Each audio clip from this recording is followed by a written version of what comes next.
ఆర్థిక మోసగాళ్ల బారిన పడి క్రెడిట్ కార్డులు, డిజిటల్ బ్యాంకింగ్ ద్వారా డబ్బులు పోగొట్టుకుంటున్న వినియోగదారులకు భారత రిజర్వ్ బ్యాంకు గొప్ప ఊరటనిచ్చింది.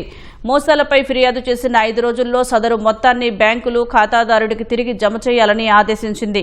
ఈ మేరకు సవరించిన నిబంధనలు 2027 జనవరి 1 నుంచి అమల్లోకి రానున్నాయి.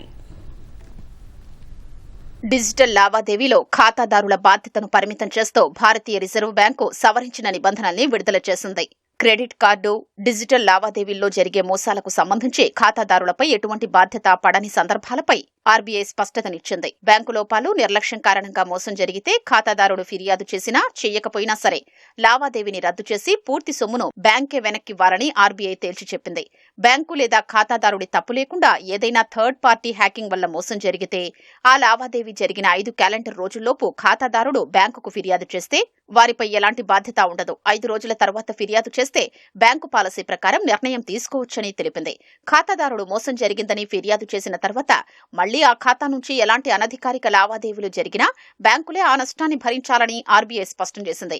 బ్యాంకులు మోసపూరిత లావాదేవీ సొమ్మును వెనక్కిచ్చేటప్పుడు అది ఏ రోజైతే జరిగిందో అదే తేదీతో జమ చేయాలని పేర్కొంది. దీనివల్ల ఖాతాదారుడు ఎటువంటి వడ్డీ నష్టాన్ని లేదా అదనపు వడ్డీ ఛార్జీల భారాన్ని గానీ భరించాల్సిన అవసరం ఉండదని వివరించింది. మొదటిసారి డిజిటల్ మోసాల బారిన పడే బాధితుడు 50,000 లోపు నష్టానికి గురై ఫిర్యాదు చేస్తే అందులో 85% లేదా గరిష్టంగా 25,000 పరిహారంగా అందుకోవచ్చని తెలిపింది. ఈ సదుపాయం ఒక వ్యక్తికి జీవితంలో ఒక్కసారి మాత్రమే వర్తిస్తుందని ఆర్బీఐ పేర్కొంది. 29,412 కంటే తక్కువ విలువ కలిగిన దేశీయ మోసాల ఫిర్యాదుల్లో 85% పరిహారం చెల్లించాల్సొస్తే ఆ మొత్తంలో 65% ఆర్బీఐ భరిస్తుంది. మిగిలిన మొత్తంలో 10% ఖాతాదారుడి బ్యాంకు, ఇంకో 10% బెనిఫిషియరీ అంటే మోసం డబ్బులు జమైన బ్యాంకు భరిస్తాయి. వినియోగదారులే నిర్లక్ష్యంతో ఓటీపీ లేదా పాస్వర్డ్ షేర్ చేసి నష్టపోతే అందుకు వారే బాధ్యత వహించాల్సి ఉంటుందని రిజర్వ్ బ్యాంకు తేల్చి చెప్పింది. సవరించిన ఈ ఆదేశాల్ని దేశంలోని అన్ని వాణిజ్య బ్యాంకులు, స్మాల్ ఫైనాన్స్ బ్యాంకులు, పేమెంట్ బ్యాంకులు, కోఆపరేటివ్ బ్యాంకులు తప్పనిసరిగా అమలు చేయాలని ఆర్బీఐ స్పష్టం చేసింది.